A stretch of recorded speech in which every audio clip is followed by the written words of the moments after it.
say welcome to everyone. This is the April 2025 Mid-Career Lab Q&A call with Hiram Norman, our guest today, to talk about resumes, and inevitably we're going to talk about AI, but that's going to be an interesting threshold for us to cover. So welcome everyone, and we've kind of jumped into it. So Caroline, glad to hear that you are using AI successfully. I know you were on the call with us a couple of months ago with Steve. And I've been working. I've been working with Steve. Excellent, excellent. Great. Glad to hear it. Yeah, wonderful. So yeah, so hey, the community is working. This is good. This is all starting to cook. So I'm pleased about that. Good to see the rest of you on the call. Partha Ray, it's been a while. How you doing? Doing just fine. Hi, how are you, John? Good. Welcome. And Marty, Jeff Tarbach's been a while. Good to see you as well. Brian, welcome. I know we've had a conversation before, so it's good to see you on the call here. Rachel, of course, DJ, you're dark, but you're here, so that's great. Chris, Joseph, and Rana, we've been talking to. Let me just introduce you to my friend and colleague, Hiram Norman, and the guest of our call, and someone who is, as I mentioned in the blurb, an unexpected expert in the art of resume writing and construction. So Hiram, I guess we should kind of talk about what your day job is, and how that kind of got you into this kind of side gig, as it were, on resumes. Sure. Thanks, John. Thanks everyone for having me here today. Yeah, so I career-long media and entertainment executive. Have been in the streaming space for since its infancy. Really built out the streaming business for CW television network, where we grew that to be a big part of the overall business. We are undergoing a ton of change in media and entertainment. As you know, I'm currently working as a consultant and advisor to a lot of people who are still in the space, a lot of people who are trying to get into the space, working specifically with fast channels, video streaming, go-to-market strategy, really helping people succeed as margins are slim and really need to be thoughtful about things. There's been a pretty large exodus in the space of very seasoned, experienced executives, and I would see that happen every day. So the first thing I would do is reach out to folks and ask them how their resume is and how they feel about that. So it wasn't a skill I looked to acquire. I had not updated mine in a very long time. And so as I did some introspection, looked at what the options were out there, spent a lot of time figuring some stuff out, really went deep, as I tend to do on like any subject that interests me. And so I went deep on the subject of resumes, certainly the use of AI in that, and what's possible and what's probable and what's practical, as well as the professional, resume writing services and all of that. I think a common theme I hear from people, having done dozens and dozens of these, is I went to an expert and this is what I got and I don't like it. And so I think that's definitely cause for concern. I think that you first and foremost need to have a resume that is current and modern and practical, and one that gives you confidence. So that's an important tool that you need to have in your marketing toolkit. It needs to align with all of your personal marketing efforts, right? You really want to make sure that you are aligning around the same product that you are selling in your social media presence, in your LinkedIn presence, any speaking that you're doing, all of that, right? You just want to, you are the product and you want to make sure you're marketing it consistently. So I went deep in this space. I've helped a lot of people out and I figured a lot of things out. I think one thing that I found was there is a lot of professional resume writing expertise out there that did not ring true to the executives I was helping, because they were written by people who were really unfamiliar with the space. And I think that that is an important tool, just to make sure that you are, one, not doing it on your own. You can do this on your own. It's really hard because you lack a lot of objectivity, right? It's one of the challenges I have when I'm helping others out and when others are helping me, right? I'm always workshopping my own stuff, is you tend to hold on to some things for sentimental reasons. It's like decluttering your house, and they're not necessarily serving you well. And I think that we need to acknowledge the role of the resume in the modern workplace, the role of the resume for, mid-career professionals, seasoned leaders. And we need to understand, what it's used for. Like, first and foremost, it is a marketing tool, right? And it's something that will be seen by a human being for an average of 6 to 8 seconds, right? That's it. When you hand it to someone, they kind of glance at it and go from there. There's another, set of gatekeepers that we deal with now, which are applicant tracking systems, ATS. And you'll see a lot, when you do any resume exploration, you'll see a lot of kind of ATS friendliness. Basically, this is the ability for machines to analyze your resume. So there's some definitely, things to avoid to make sure that you're going to have a truly ATS friendly resume. And there's, a ton of tools online to allow you to have your resume analyzed to make sure it's ATS friendly. Ultimately, you want to avoid things that are over designed, because that is an image that is not, scannable by the machine. It would just say image one, right? Where it's that well-designed, beautiful header that you had that you're so proud of.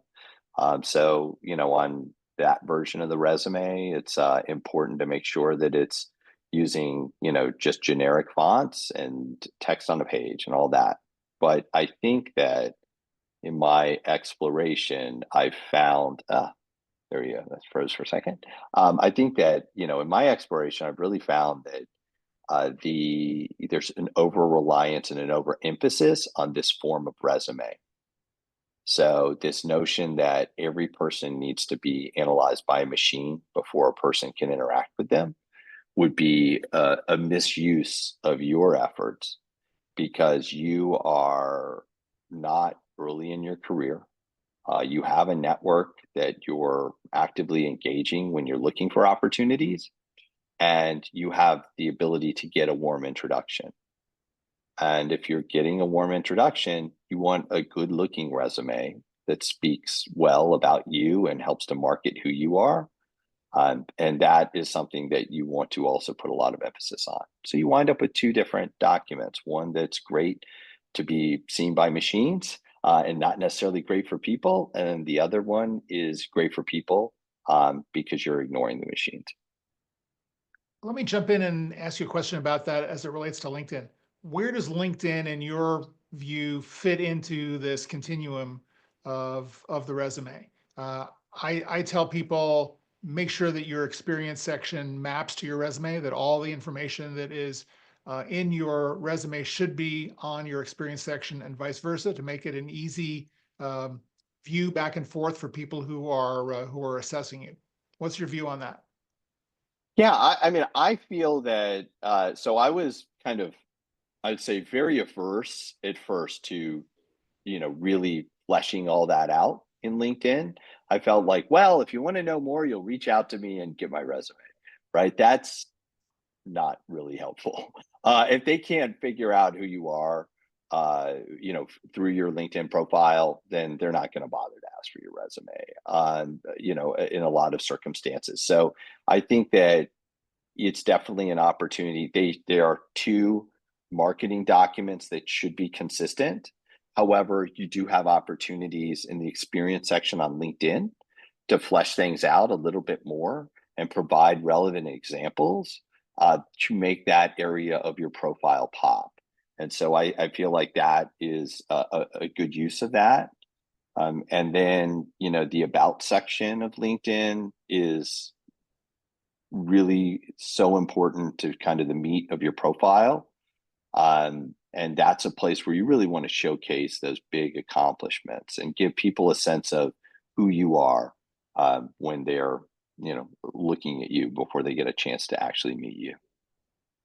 So let's talk about some of the kind of key components of the resume and kind of take them in order. And just to kind of give you the heads up, what I'm talking about here are format, content, the purpose statement, or whatever you want to call that paragraph at the top. What are your recommendations on those components of the resume? Sure. So that's, an area that's evolved a lot over time, certainly from earlier in my career to where things are now. And you want to start with, first and foremost, the contact information, right? You want to make sure it's your name, name, phone, LinkedIn, email. Email, So, but no but the address. LinkedIn, no need for an address. You could say Los Angeles, California, if you like, just to, if you are applying for a specific role, just to underscore the fact that, you are local and available, because they'll speak in a job description of, needs for hybrid or remote, and all of that. But, sometimes they'll say this is an in-person role. And so it's helpful just to make sure that that is clear. And then beyond that, yeah, it's the summary, right? So I think it's important to give a title as well. So again, it's a marketing document. So give yourself a clear title that encompasses the value you would, provide to an employer or anyone you'd be working with. It doesn't need to be, senior vice president of whatever, but it should be, encompassing your core skills, and speak to, what you are. I think sometimes it's nice to align with a job description, post a job description title, something like that. So then once you get beyond that, then we're talking about the summary. Let me just interject there. So is your title on your resume, what's your relationship to your headline on your LinkedIn? Do you draw I from think the headline? I mean, how do you kind of negotiate between those two? Yeah, I think they can align completely, or they should at least, be reflective, generally reflective of one another. I think, sometimes on LinkedIn, and this is a little bit of a rabbit hole. There's a lot of tendency in the way that recruiters search on LinkedIn that it literally pops up a specific title. So if you say, VP of, digital products or something, that's, helpful to have, rather than, digital product leader. So that's one school of thought. I think, once you land on what you want that to be, I just want to make sure that you're largely consistent in your resume. So we're always want to be marketing the same product. Once you get beyond that, then you're looking at your summary, right? So that is an area that has changed a lot. And I will tell you, when you're looking at two versions of a resume for you, and you're thinking about the one that you love, the one that you hope, human beings, look at and consider sincerely, you have a little more latitude here. When you are optimizing for online tracking, applicant tracking systems, and you're doing online applications, there's not a lot of space. You should not be spending a lot of space there. You can have a line or two.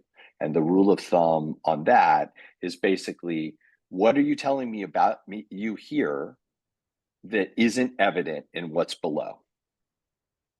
Whereas a warm introduction, you're being considered for a board position, something like that, this is an opportunity to have 3 to 4 lines that really speak to your value, and really allow you to encompass your career, right? So that's, but no more than that. It used to be a lot. You used to have a lot longer kind of lead in that.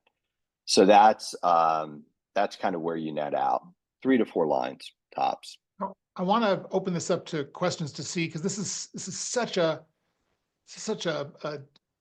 big question for a lot of people. This is like one of the top questions I get for people, the top frustrations I get about the summary and its usefulness and what it should focus on. So I'm curious if others on the call have questions about this, have experience with this that they want to share, because it's such a tender topic. Anyone want to jump in with a question or experience? Just jump in. Marty, go ahead. Now, are you talking about the statement of purpose at the beginning? That's what you're talking about. Sure. Something, your mission, what you're about. So that's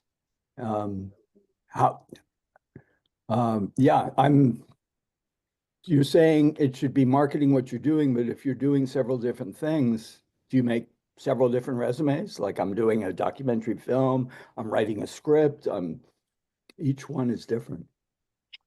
Yeah, I think that that's a great question, Marty, is just kind of, when you're talking about your summary, it depends like what is the intent, right? Who's the audience for that resume? You should be thoughtful about who you're giving your resume to, right? And for what purpose. And I think in those circumstances, so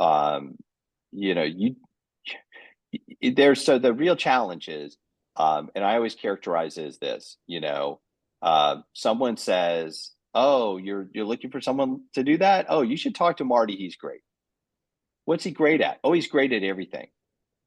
Well, no one wants to hire someone who's great at everything, right? Yeah. They want to hire an expert, and so that's where I think the opportunity is to tailor it a little bit, right? So it's like, this is, they're looking to do fundraising for this documentary, and they're trying to, bring someone on as a producer or whatever. Then it's like, this in this version of, of who I am, it's an aspect of who I am. And I think that as long as that's echoed to some extent in your LinkedIn profile, like, okay, look, he does this, he does a variety of different things. That's fine, but you want to make sure it, is a document that is marketing you for this opportunity. Mm-hmm. So it's really helpful. You can have a breadth of experience, and that's certainly characterized, in your, the meat of the resume as you're kind of going through your individual experiences. But I think you want to leave the guesswork out of it, right? So, really want to make sure it's very clearly focused on marketing you for this particular purpose. Mm-hmm. Yet the LinkedIn profile can't do that, because anybody will be looking at that, right? Anybody could be looking at it. And I think that just you need to think about it as anyone who looks at your resume will pretty much automatically look at your LinkedIn profile, right? And so I think you just want to make sure that that's echoed in there, right? You can be a little bit broader there. It can encompass, the various, professional, skills that you have. But I think when you're, if you're handing a resume to someone or forwarding, it gets forwarded along, like, oh, look, keep him top of mind. Look at this. And so I think that you want to make sure that leaps out. They're like, you don't want to be in a position where your reader is left guessing. Yeah, I once made a business card that said director, screenwriter, cinematographer, software developer, and that was not a good idea. Right. It's like, but you being an amazing software developer who then in the course of some engagement, they find out, oh, I didn't know that you write and direct, so that's, that's certainly it. And I think it's, just think about that statement, think about, your name just came up, Marty. I told them to reach out to you.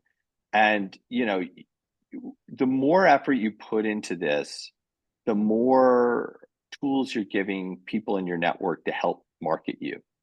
because they're not left saying Marty can do anything.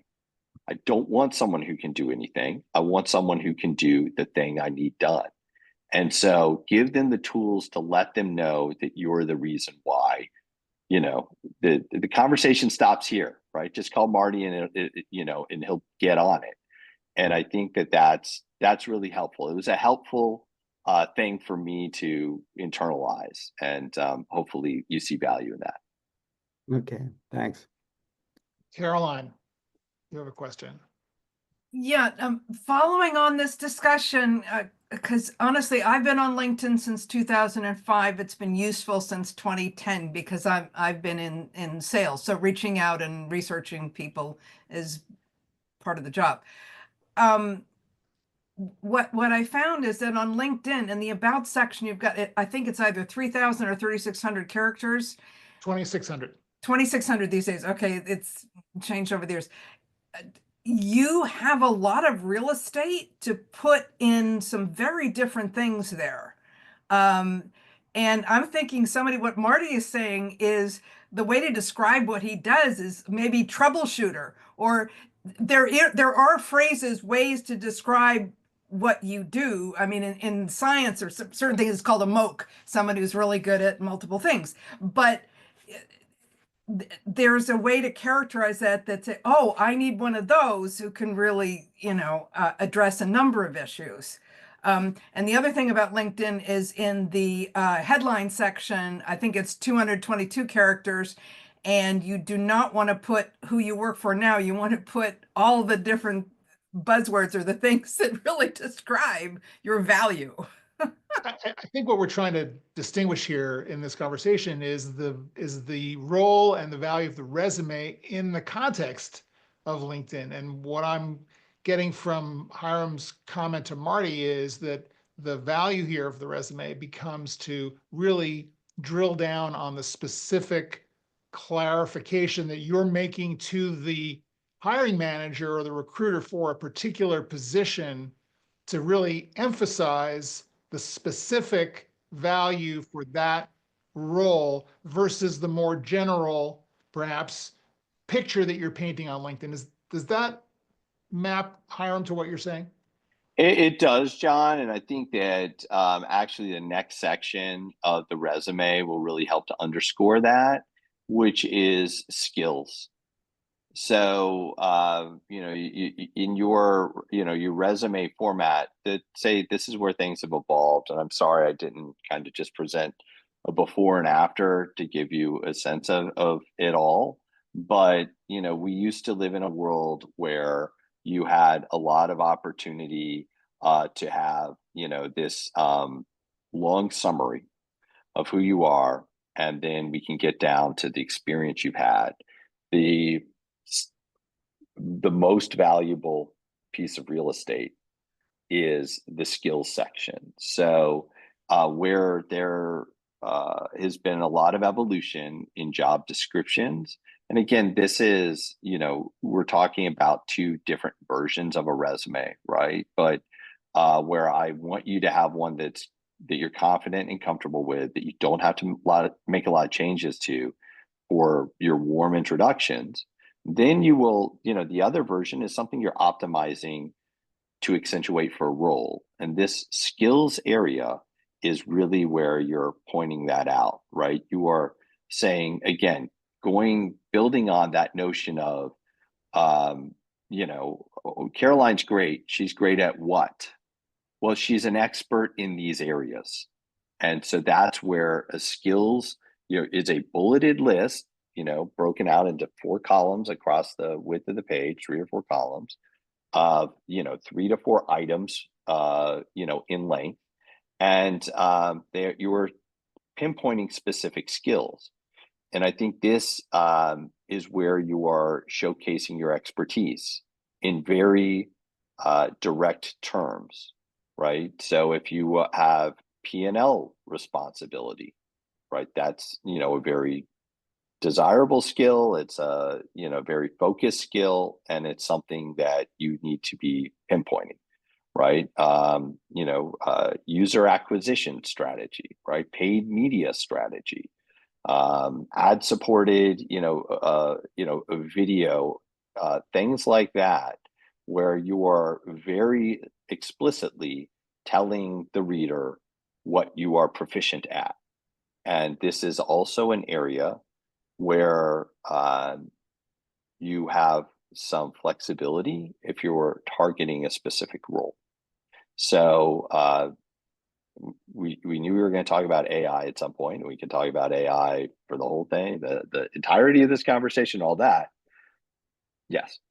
Okay, but before we get to AI though, I want to drill down a little bit more on what you're saying about skills and kind of the key core content of the resume, and back to the idea of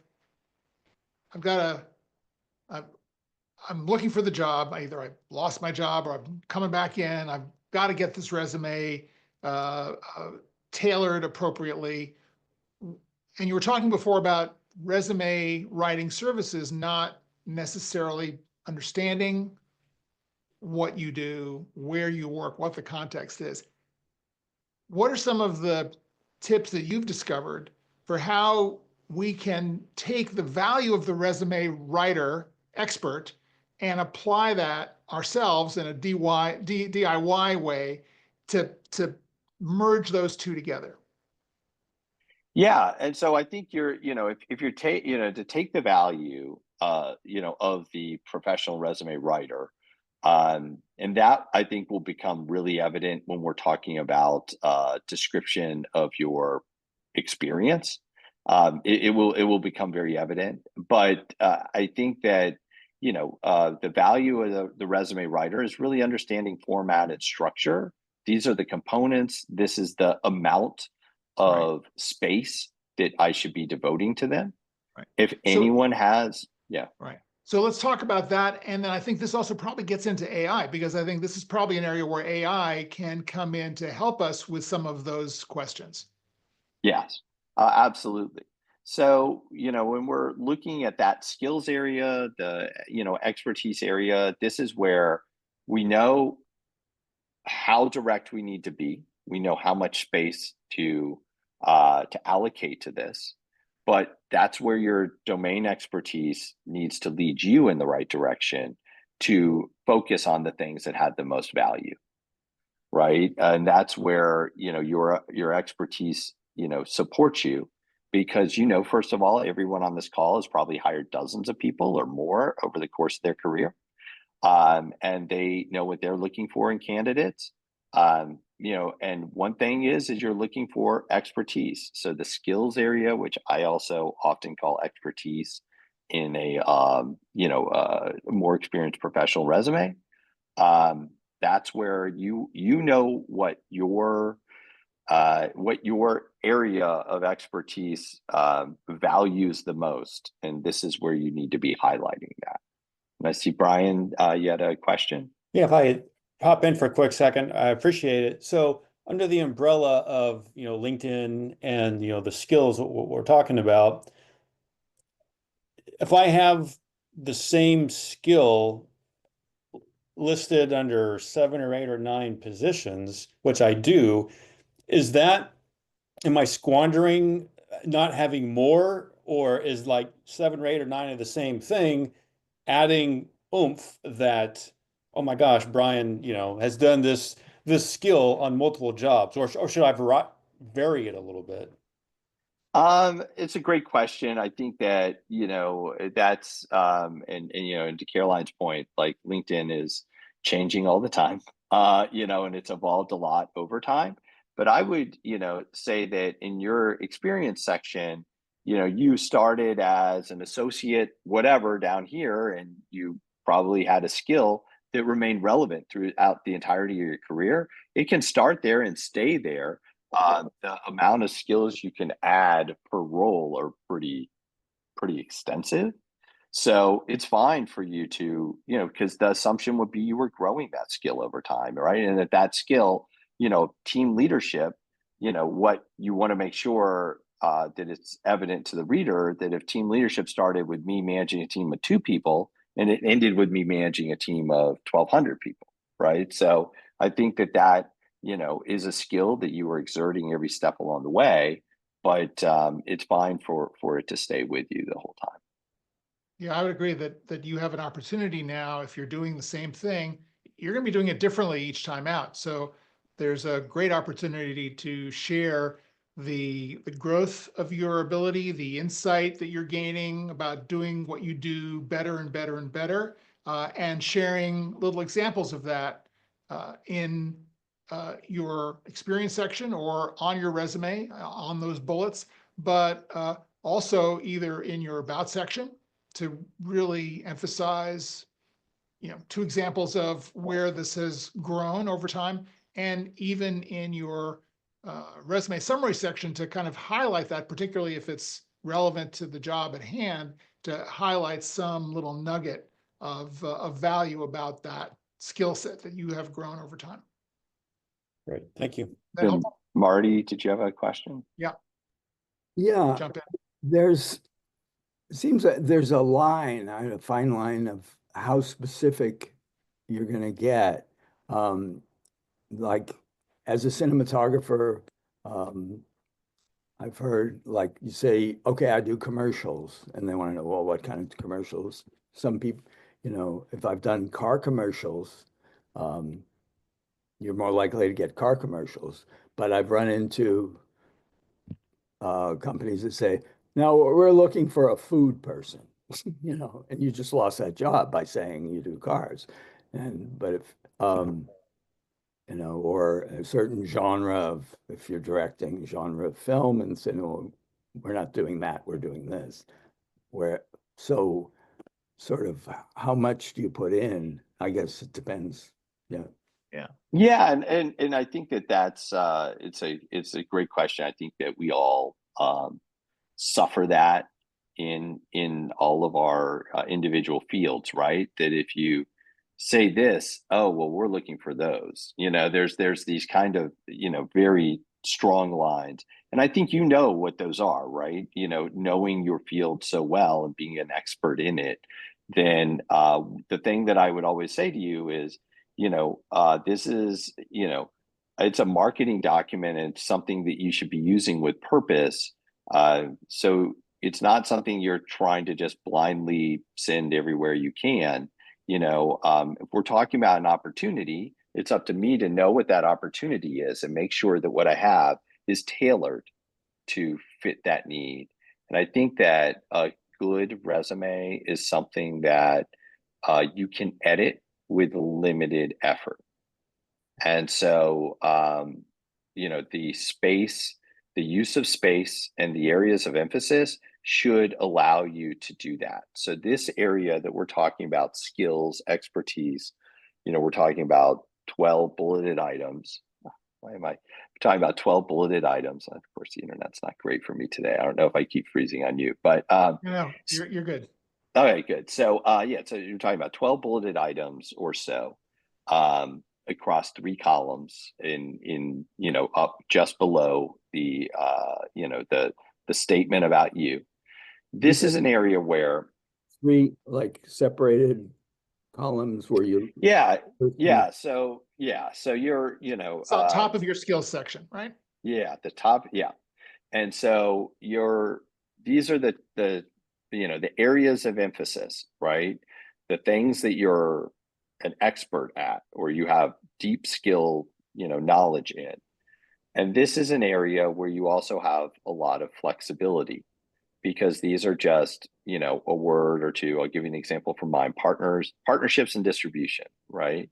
So that is something that if I am focusing on a role where that is not a valued skill, then that wouldn't be a good use of my time to feature that there. And if there's another part of my overall experience, because you're a seasoned professional, you have worlds of experience. So it's about figuring out which things to emphasize given the role that you're discussing. So, this is just an area where you want to do that. And I use some examples that I've seen this is kind of where we dovetail into AI, right? So what is good use of AI and what is bad use of AI in resume writing. And I think that will always be subject to change and everyone will have opinions about. I think that it can be really helpful for some parts of the resume, but there's a million different AI resume writing products out there that you have to kind of embrace some of the shortcomings of AI. And so if you're using Claude or ChatGPT, like these are tools that with the prompting are designed to show off, right? They want to show off. That's a fundamental aspect of things. So if you say, if you give it the latitude, it will make it sound like you invented, the motion picture camera, right? And you have to, really restrain it. It is a very powerful tool. But I'd say where it has some value is in looking at a job description and helping to analyze the key words in that description to make sure that those words are reflected in your resume in the verbiage that the hiring manager or recruiter who crafted that uses. And I think, we all are, seasoned professionals and experts in various fields. And we know that, the local verbiage can change, right? So I give an example of if you said one of your skills is CRM expert, right? The job description could say looking for someone who's a Salesforce expert.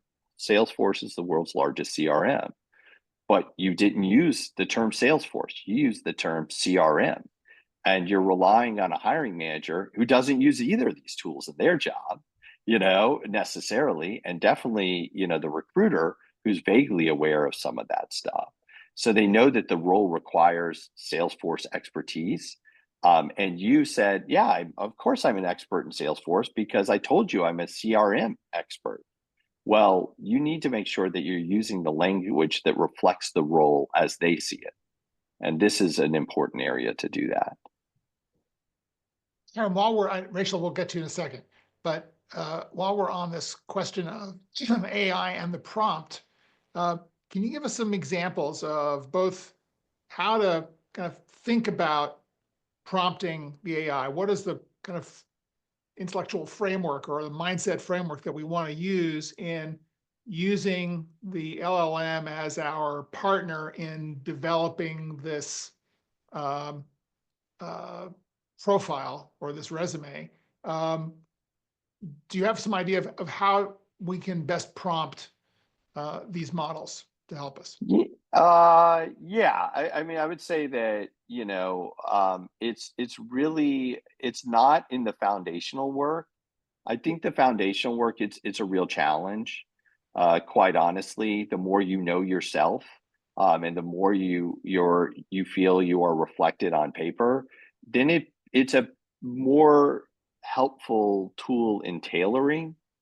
And so from a prompt perspective, it's about, of my experience, what are the aspects of my experience that most resonate with this role, right? So you wind up with an ability to focus on areas of emphasis, rather than these, whole cloth, hopes that like, here's my current resume. Can you make this look like a modern resume? Well, yeah, it can, but I think that is such a large task that ultimately will require so much more additional editing from you than it's worth, rather than like looking at specific areas of your resume and prompting around that. What is the best way to frame, to emphasize these skills? What is the best way to characterize something? Show me different ways to look at this piece. That is helpful. So for example, do you want to go in and say, here's who I am, here's my existing resume, or my most recent resume. Here's the job description. Here's my LinkedIn profile. Throw in as much information as possible, and then make some kind of editorial comment to the LLM. The reason I'm interested in this job is because X, Y, and Z. Where I believe I can be really good is here, here, and here. My concern about applying to the job is A, B, and C. Now, with all that information, can you help me draft a resume that makes sense? In other words, prepare the AI with as much background information and context as possible for it to do the job. Is that a way of going? That is a way of going. I would say that you need to be comfortable with privacy concerns around that. And that's, I can't tell you where your comfort level lies. Sure. As far as that is concerned, but an approach would be to create a GPT or create, a custom workspace that you populate with as much about you relevant. Here's a transcript of a panel I was on. Here's a reel about me. Here's you can do all of those things. And then you wind up with a kind of learning center that is, understands you. There's you're giving it as many inputs as you can. That's an approach. It's a thing to do, and we require a decent amount of effort on, it takes a decent amount of effort. But if you're considering this a long-term exploration, and you're acknowledging that tailoring will be required over time and role dependent information will need to be accentuated, then it is certainly an approach that you could take. Yeah. I mean, you do it once and then you can use it every time you apply to a different position. And you can continue to have it build on itself. One thing I would also, caution people about is, if you look at, there's some tools that are great at, analyzing, does this look like AI? Does this text look like AI? And I think that you want to make sure that it doesn't. It's you can apply to 100 roles, certainly, quickly, by just saying, some simple prompting. The outputs are generally not, they vary. And I think that there are AI assistants that literally just help you apply to roles. I don't know what level of success those have. And I would say that that's not, where I would recommend anyone invest a lot of time when they're looking for their next opportunities. Yeah. Rachel, please jump in. Yes, hi, thanks. I'm a film crew person, so I'm a camera person. So I just want to know, you think I should only put on 12 credits? Like you said, 12 bullet points? Those would be those are areas of expertise. Those are listed skills. So it wouldn't be a credit. It would be a depending on what your role is. It's just a is it budget management? Is it those? These are hard skills, and I think that you want to just make sure they are aligning with the role that you would be looking for. So when a hiring manager or recruiter would say, I need someone who's able to do these things, those are the things that you're accentuating.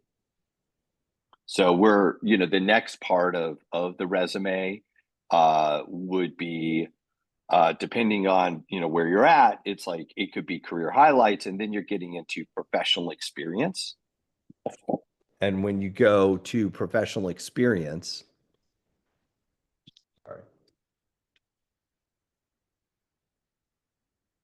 I just feel like it's like a lot of words. Like all I have when on you go to professional experience, that's where you can list. That's where you're listing your credits. So I mean, it's like my job is so specific, like camera operator. Like there's not, so Right. I don't know all these words I have to write about statement of purpose. It's like, it's just my credits. They speak for themselves. I don't know how to expand So on that if it's idea. not, yeah, if it's not relevant to your field, then, you know, if there are, you know, so another thing is some fields are focus more on a CV rather than a resume, which are not exactly the same thing. So it's just, if that's, you know, if there's a format that is how people get hired in your space, then, you know, I can't really give you a lot of direction on that. This would be for, you know, if you were looking to be, you know, hired on in a corporate role where they need, you know, an internal crew that's, you know, covering things all the time. They're obviously going to know your credits as well, but are there other skills that would be helpful in that role? If I can jump in, Rachel, on your particular situation, I think you're doing yourself a disservice by just saying, well, I'm an operator. Because what people are looking for is how good are you under pressure? How responsive are you? How intuitive? How good are you at planning ahead? There's all sorts of logistics that go into the camera crew and the way the camera crew relates to, let's say, other areas, relationship to lighting, relationship with the the production department, relationship with people who are the camera assistants. I mean, you're as an operator, you're in a leadership position, right?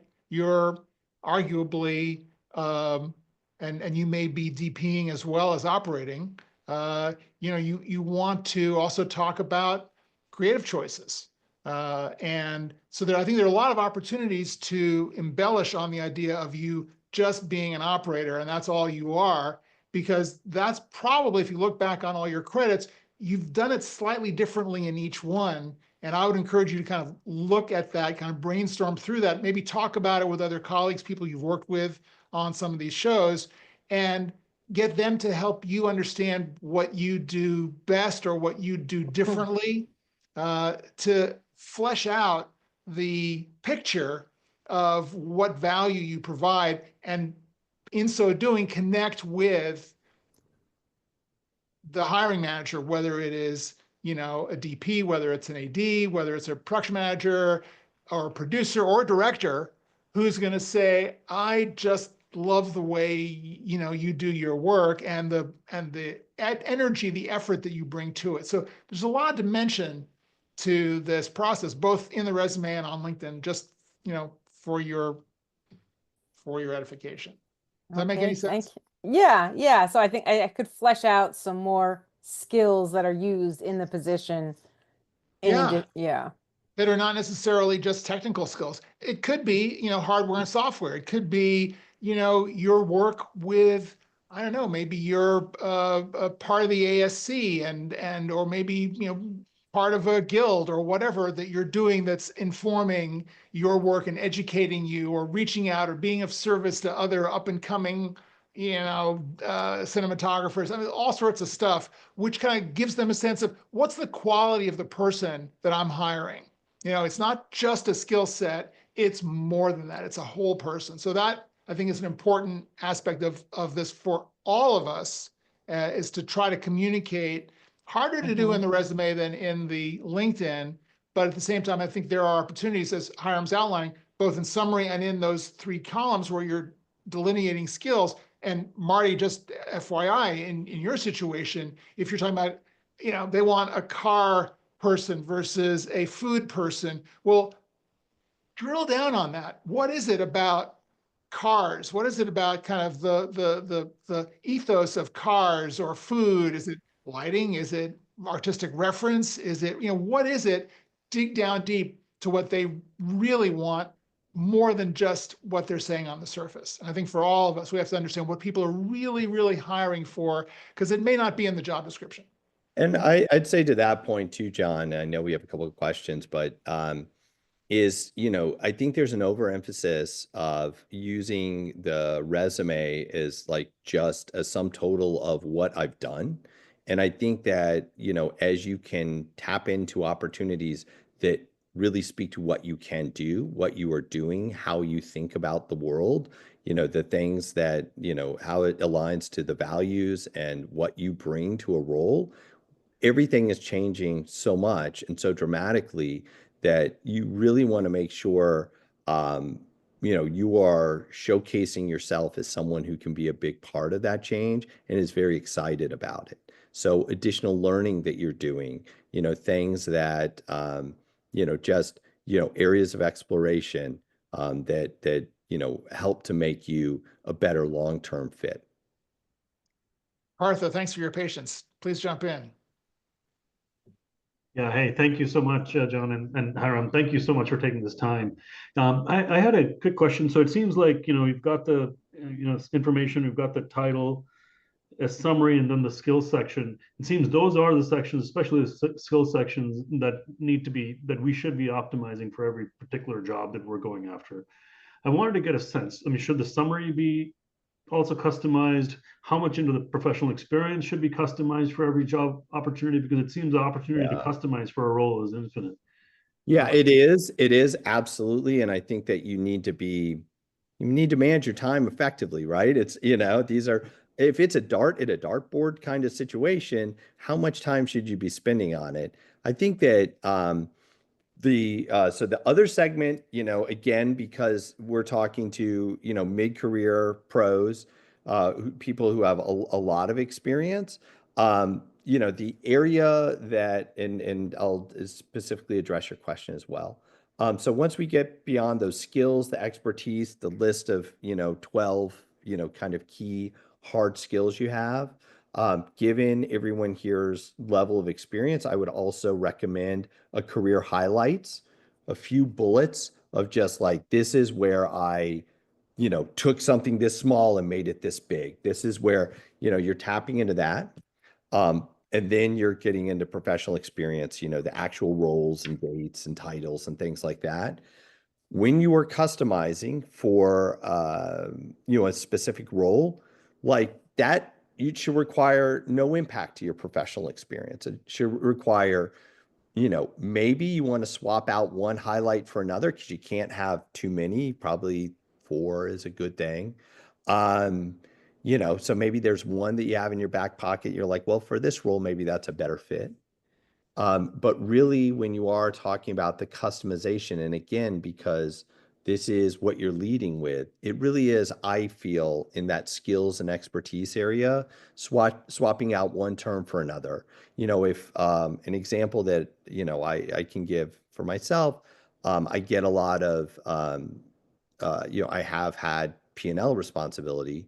That's a very specific thing that some roles are not requiring and do not want. And so why would I use this limited real estate to focus on some skill that I have that the way the company is structured, it just, isn't required. Leon, you had a question. Yeah, thanks a lot for your time. I wanted to ask about, you mentioned just specifically just hard skills would be in the skills section. And I asked that question because, and funny that you mentioned Salesforce. I'm actually applying for many roles. I have a lot of Salesforce experience, but many of the roles I'm applying for are not Salesforce specific. So I'm actually trying to, in those cases, try to de-emphasize that, even though it's kind of like littered throughout my experience. So in other words, I'm trying to like sort of, in some cases, I don't want to emphasize it because I don't want to be like the Salesforce guy. Oh, that's not, we're not hiring that guy. We're hiring, Right. We're looking for someone else.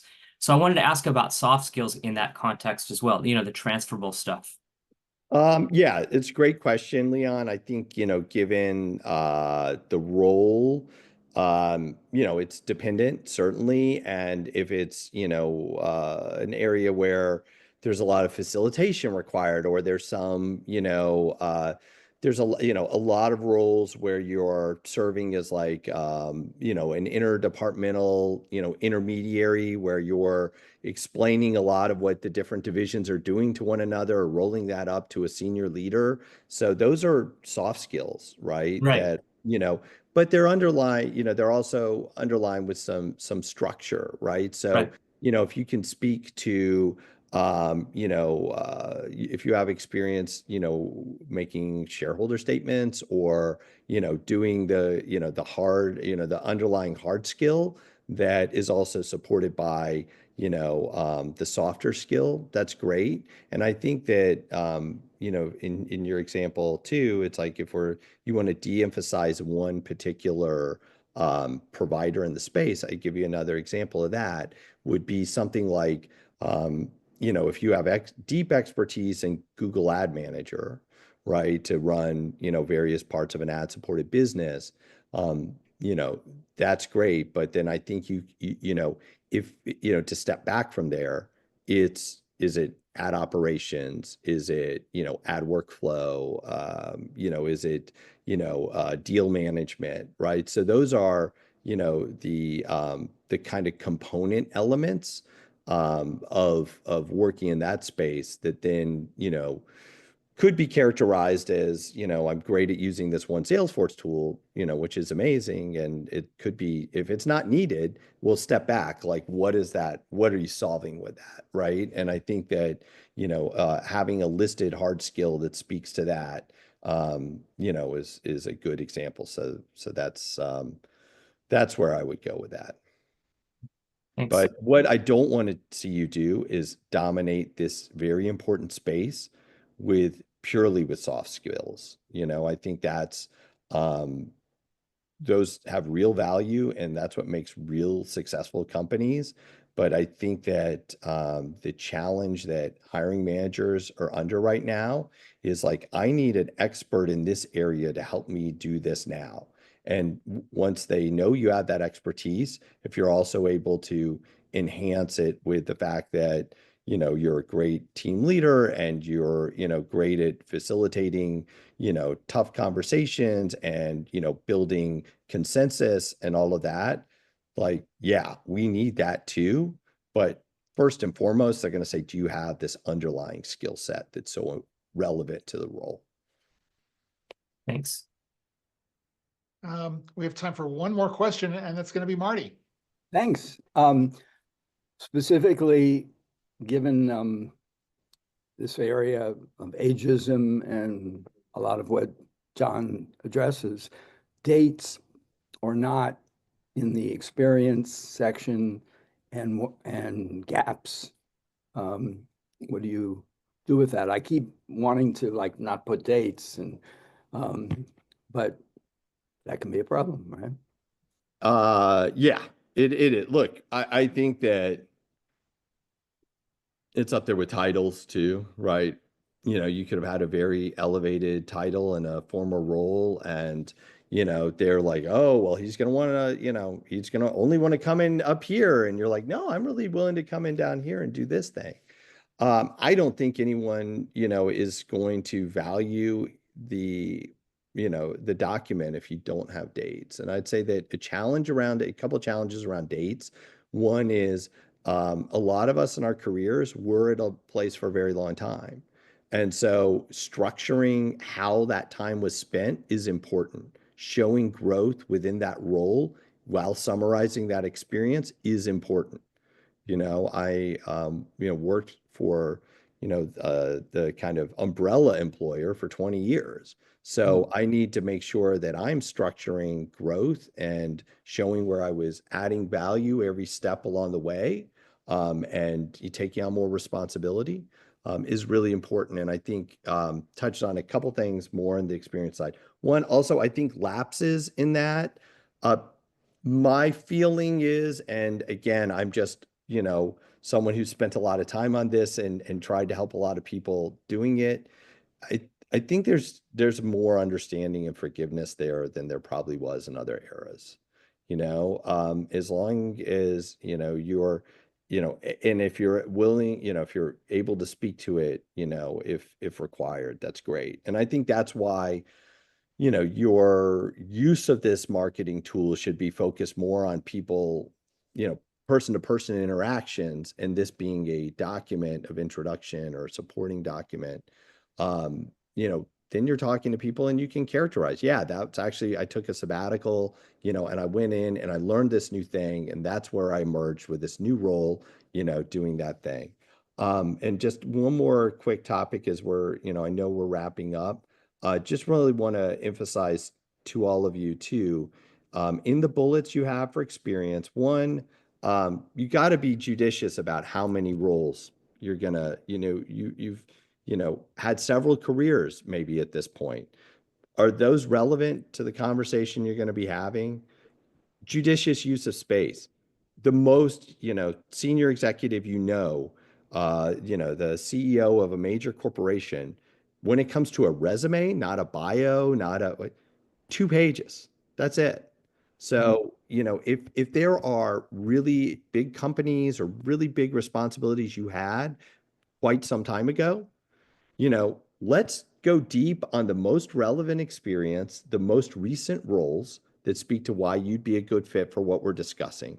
And then if you feel the need and you have to have it in there, then let's have a headline that says previous experience. And maybe you can list out a couple of employers and maybe some titles and some dates if you just feel like you have to have it in there. But, you know, what are you bringing to the role? You know, what are you marketing yourself as? How are you showing up and helping them solve a stated problem that they have? Like those are some things that you want to think about when you're, you know, dialing this in. And in the individual bullets in your experience section, really focus on, here was a problem I identified or a effort I shepherded. Here's how I contributed that specifically.